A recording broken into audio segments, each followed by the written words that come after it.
can spy for your country for the most noble of reasons and the most valid and virtuous of reasons.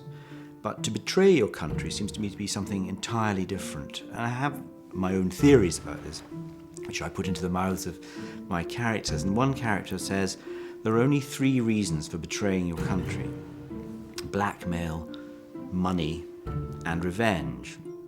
And the one that interests me and the one that I explore in the novel is category 3, revenge. In any act of revenge, there is also a significant element of hate.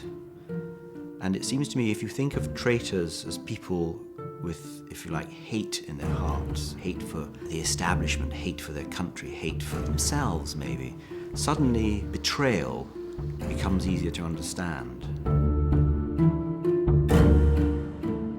Restless arises out of a very simple question. What would it be like if you discovered that one of your parents had been a spy and that everything you thought you knew about this person was false? How does that affect your relationship? How does that affect your sense of yourself? Because you are therefore living a lie as well, to a certain extent. So the novel opens that way, and the ramifications of that extraordinary discovery drive the story on, because we learn about the mother's spying life in the USA, as it happens, before Pearl Harbor, and the hideous jeopardy that she found herself in America. And so she has to go underground, change identity, hide. But she thinks her past is catching up with her, and so she has to reveal all to her daughter because she needs her daughter's help. We're in a little remote village in Oxfordshire called Chastleton.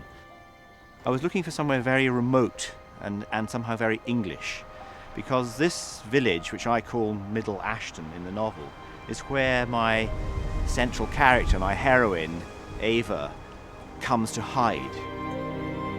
I did come back here while I was writing the book to walk around and remind myself of it and to take my bearings. And so when I wrote the chapters or the bits that took place here, it's pretty close. There is a graveyard, there is an old crumbling manor house. For me, novel writing is about liberating my imagination. In some ways, there's nothing more liberating than changing sex. And so to look at the world from the point of view of a woman for the duration of a novel is fantastically intriguing for me. I knew I was entering a genre to a certain extent, maybe putting one foot in a genre.